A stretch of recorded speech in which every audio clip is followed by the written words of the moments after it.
Ketemu lagi dengan alur cerita. Saya akan membahas sebuah film dengan judul Afterlife tahun 2009. Film dibuka dengan seorang pria bernama Elliot Deacon yang terlihat sedang berbicara dengan lembut kepada mayat pria tua yang dia persiapkan untuk pemakamannya. Beautiful for your funeral, as if you were still alive. Dia berbicara seolah-olah mayat itu bisa menjawab. Scene berpindah ke sebuah apartemen yang berlokasi di pusat kota, memperlihatkan seorang guru sekolah menengah bernama Anna Taylor. Terlihat sedang galau. Pacarnya yang bernama Paul berpikir kalau Anna marah padanya karena Anna tampak seperti memikirkan sesuatu yang lain dan tidak fokus padanya. Anna mengatakan bahwa dia tidak apa-apa, hanya belakangan ini dia memang merasa aneh dengan dirinya sendiri.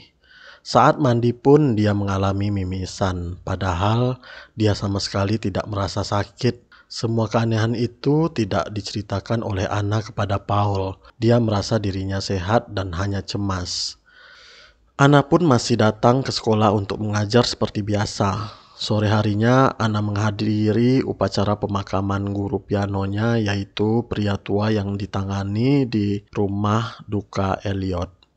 Saat itulah pertama kalinya Anna bertemu dengan Elliot yang sepertinya menyadari keanehan yang dirasakan oleh Anna. Dia terus memperhatikannya sampai Anna pergi meninggalkan rumah duka tersebut. Malam harinya, selepas pemakaman, Anna makan malam di restoran bersama Paul. Sebenarnya malam itu Paul ingin melamar Anna, tapi Anna malah salah paham dan marah. Dia meninggalkan restoran dan mengemudi di tengah cuaca buruk. Mobilnya melaju dengan kecepatan tinggi dan dia tidak fokus menyetir hingga akhirnya mengalami kecelakaan.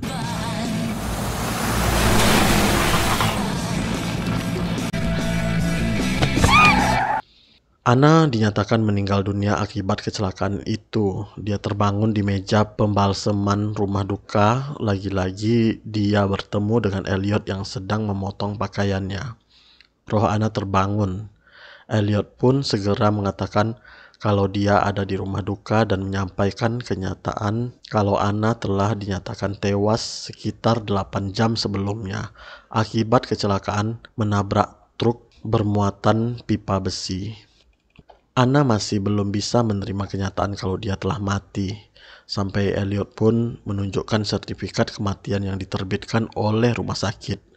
Anna masih tidak percaya dengan kenyataan tersebut, mengira semua itu adalah mimpi buruk. Paul belum tahu kalau Anna telah meninggal. Belum ada yang mengetahui sama sekali selain keluarganya. Ketika dia pergi ke rumah Anna, Paul dapat kabar dari ibu Anna bahwa putrinya telah meninggal akibat kecelakaan. Drive in that weather. She can't be dead.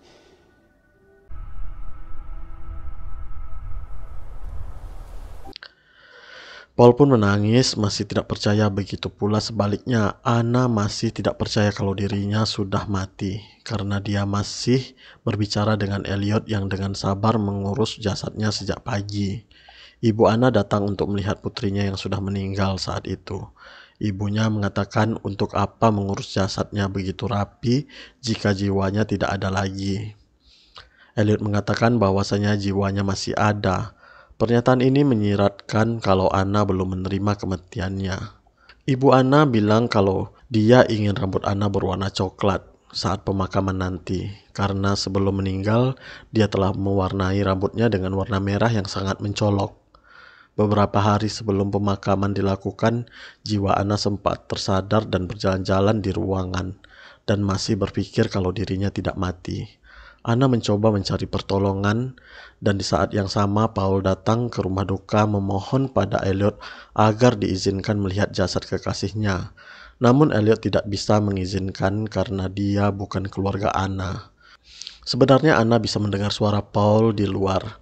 Dia mencoba berteriak meminta tolong, tapi usahanya percuma karena suaranya jelas tidak akan terdengar oleh orang yang masih hidup.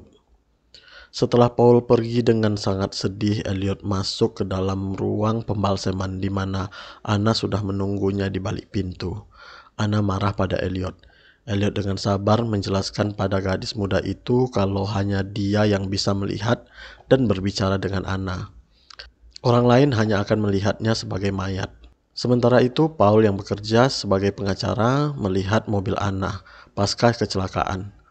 Mobil yang sangat hancur dan masih banyak bercak darah di dalamnya.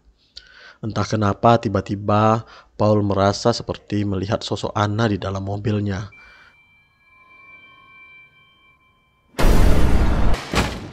I just found out. Dia jadi makin kacau dan meminta Tom, yaitu temannya, untuk membantunya melihat jasad Anna. Tom dengan sedih mengaku kalau dia tidak bisa melakukannya, meski ingin membantu Paul untuk melihat kekasihnya lagi untuk yang terakhir kalinya di rumah duka. Anna masih belum bisa menerima kenyataan kalau dia sudah mati. Dia berusaha menyerang Elliot dengan gunting bedah. Anehnya, Elliot justru mempersilahkannya dan ini membuat Anna jadi urung melakukannya. Setelah Anna tenang, Elliot baru menjelaskan kemampuan khususnya kalau dia memiliki indera keenam yang membuatnya mampu mengobrol dengan mereka yang sudah mati dan membantu mereka bertransisi untuk pergi ke alam baka. Anna masih mengelak, dia terus berdebat dan membuat Elliot kesal. Padahal dia harus segera mengurus Anna untuk pemakamannya yang akan dilakukannya 2 hari lagi. Keesokan harinya, Anna berbicara dengan roh lain, yaitu perempuan tua bernama Whitehall yang ada di ruangan yang sama. Nyonya Whitehall bilang kalau Anna belum siap untuk mati. Anna kemudian masuk ke sebuah ruangan di mana dia bertemu dengan dirinya dalam wujud lain. Wujud yang sangat mengerikan dan mengatakan kalau Anna sudah mati sejak lama. Ternyata Anna hanya bermimpi. Ketika Anna bangun, dia sangat marah dan menghancurkan barang-barang di tempat pembalseman. Saat pemakaman Nyonya Whitehall, ada seorang murid Anna yang sangat dekat dengannya, yaitu Jack. Dia datang karena dia kira saat itu adalah pemakaman Anna. Jack datang sendiri dan mengobrol dengan Elliot tentang Anna. Elliot pun pamit pada Jack dan kembali ke ruangan bawah untuk menemui Anna. Paul masih belum mengikhlaskannya. Dia masih bermimpi tentang Anna setiap malam. Di hari-hari terakhir sebelum pemakamannya, Elliot membawakan Anna sebuah gaun pemakaman yang diberikan oleh ibunya. Saat itu Elliot lengah sehingga tidak sadar kalau Anna mengambil kunci dari sakunya. Ketika Elliot pergi dari rumah duka, Anna berusaha untuk keluar. Kuncinya sempat patah dan ini memakan waktu bagi Anna untuk benar-benar bisa membuka pintu. Saat itu Elliot baru sadar kalau kuncinya tidak ada di mantel hangatnya dan segera kembali ke dalam rumah duka. Anna belum sempat keluar bangunan ketika melihat kembali. Dia pun berusaha menyembunyikan dan mungkin mencari bantuan. Anna berhasil meraih telepon dan menghubungi Paul. Meski telepon itu terjawab dan Anna berbicara dengannya, tapi Paul mengira kalau semua itu adalah lelucon dan akhirnya telepon itu dimatikannya. Elliot pun berhasil menemukan Anna dan menunjukkan cermin pada Anna. Dia pun melihat dirinya sendiri seperti mayat dan akhirnya dia percaya kalau dirinya sudah mati, padahal kenyataan tidak begitu. Jack yang bersepeda malam itu dan berhenti di depan rumah duka melihat kalau Anna masih hidup. Bahkan sebenarnya Anna meninggalkan jejak napas yang mengembun dan sidik jarinya tertinggal. Tapi Anna menutup matanya, dia tidak melihat ketika Elliot menghapusnya. Anna akhirnya pasrah dan percaya kalau dia sudah mati. Dia tidak lagi banyak berontak dan menurut saja apa yang dilakukan oleh Elliot terhadapnya. Jack yang bertemu dengan Paul di sekolah sempat mengatakan kalau dia melihat Anna di jendela rumah duka dengan gaun merah. Paul tidak percaya dan malah menampar Jack. Paul sendiri shock dengan perbuatannya dan segera meminta maaf kepada Jack. Di hari yang sama, ada seorang polisi datang untuk melihat adik laki-lakinya yang kecelakaan. Sebenarnya dia juga masih hidup. Sama seperti Anna, tapi Elliot telah menjahit mulut dan matanya, sehingga dia terlihat benar-benar seperti sudah mati. Tidak ada kecurigaan, tapi Jack masih penasaran dengan sosok Anna yang dia lihat. Dia yakin sekali kalau Anna masih hidup. Berkali-kali ia mendatangi rumah duka, dan pada suatu kesempatan ia berbicara lagi dengan Elliot, yang mengatakan kalau melihat dan berbicara dengan orang mati adalah sebuah anugerah seperti yang dimiliki oleh Yesus. Jack yang masih kecil tentu saja percaya dengan apa yang dikatakan oleh Elliot. Elliot pun berjanji akan mengajari Jack untuk mengasah kemampuannya. Tak lama setelah pertemuan Jack dengan Elliot, di tengah jalan Paul tidak sengaja melihat gaun tidur berwarna merah mirip yang Anna pernah pakai, terpajang di toko. Dia jadi ingat kata-kata Jack tentang pelihatannya dan segera pergi ke rumah duka. Elliot menyapanya dengan ramah. Ketika Paul datang, tapi Paul yang dikuasai emosi segera menanyakan keberadaan Anna, memastikan kekasihnya itu masih hidup. Elliot bilang kalau Jack hanya berimajinasi. Tapi Paul membantah dan memaksanya untuk melihatnya saat itu juga. Dia pun pergi ke ruangan bawah, berteriak memanggil Anna berulang kali dan mengguntur pintu yang terkunci. Anna sebenarnya mendengar panggilan dari Paul, tapi bodohnya dia tidak menjawab sama sekali. Karena ia berpikir suaranya tidak akan terdengar sama seperti ketika ia berbicara di telepon. Anna terdiam di dalam, mendengarkan Paul menangis dan meminta maaf. Dia masih terus memaksa untuk Anna membuka pintu. Karena tidak berhasil masuk, Paul pun kesal dengan perlakuan Elliot. Akhirnya Paul pergi ke kantor polisi meminta Tom untuk mengeluarkan surat penggeledahan. Tom tidak memberikannya dan percaya kalau Anna sudah mati. Namun Paul tidak mau menerima begitu saja. Dia yakin kalau Anna masih hidup. Lagi pula, tidak ada pemeriksaan di rumah sakit terhadap mayatnya. Paul yakin kalau Elliot membius Anna dengan obat yang membuat seolah-olah dia sudah mati. Rekan kerja Tom yang mendengar percakapan itu pun mengiyakan asumsi Paul tersebut. Ada obat seperti itu dan mendukung Paul untuk melakukan pemeriksaan. Meskipun Tom ingin sekali menolong Paul, tapi tidak ada yang bisa dilakukannya untuk penggeledahan selama mereka tidak punya bukti kuat untuk mencurigai Elliot. Tom juga yakin kalau Paul hanya tertekan dan depresi atas kematian Anna. Dia meminta Paul mengikhlaskan kekasihnya. Di hari pemakaman, beberapa jam sebelum upacara, Elliot menanyakan kepada Anna mengenai apa yang dia inginkan dalam hidupnya. Air mata Anna menyeruak. Dia bilang kalau dia punya kesempatan lagi, dia ingin bersama Paul dan mencintainya dengan benar. Karena selama ini dia terlalu takut mencintai Paul. Takut terluka sehingga dia tidak pernah menerima Paul dalam hidupnya. Elliot yang cukup tersentuh dengan jawaban Anna akhirnya membuka pintu keluar dan mempersilahkannya pergi. Jika Anna mau mengambil kesempatan untuk hidup kembali.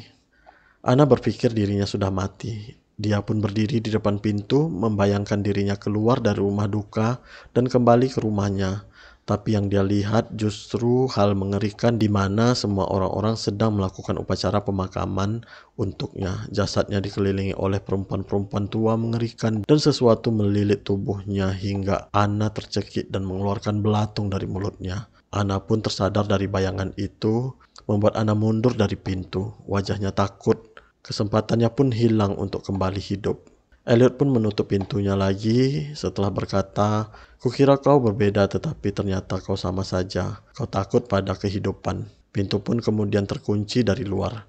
Beberapa jam setelah kejadian itu, Jack pun datang kembali ke pemakaman melihat Elliot yang sedang mengecek liang lahat untuk Anna. Jack bertanya apakah Anna akan dimakamkan. Elliot menjawab kalau dia dimakamkan karena sudah tidak ada kehidupan di dalam dirinya. Elliot juga mengaku kalau dia adalah satu-satunya orang yang bisa melihat mayat-mayat berkeliaran tanpa tujuan hanya melakukan rutinitas tanpa makna dan tidak melakukan apapun untuk hidup mereka. Ini sebenarnya bahasa sarkas yang memiliki makna tersirat, menunjukkan kalau Elliot sebenarnya tidak mengubur orang-orang yang sudah mati secara fisik, tapi menguburkan mereka yang jiwanya mati dan tidak lagi menginginkan kehidupan. Jack memang anak kecil yang diduga tidak akan memahaminya, tapi kalimat itu cukup untuk membuatnya paham bahwa guru kesayangannya itu tidak benar-benar mati. Beberapa jam sebelum pemakaman, Anna pun disuntik cairan hidronium yang akan membuatnya seolah-olah sudah mati, karena membuatnya lumpuh sementara. Sebelum Elliot menyuntikkannya, Anna sempat meminta agar diperbolehkan berkaca untuk yang terakhir kalinya, melihat wajahnya untuk yang terakhir kali. Ketika bercermin itulah Anna melihat nafasnya masih mengembun dan dia sadar kalau dia sebenarnya masih hidup. Anna ingin berontak tapi Elliot segera menyuntikkan cairan pelumpuhnya. Anna. Anna, you're still... Di upacara pemakaman, Paul yang datang sempat menyelipkan cincin pertunangan di jari manis Anna dan merasa kalau ia melihat Anna bergerak. Paul sempat kaget dan segera berpikir dia berhalusinasi. Malam harinya di upacara pemakaman, Elliot mengatakan kalau mungkin saja Anna masih hidup.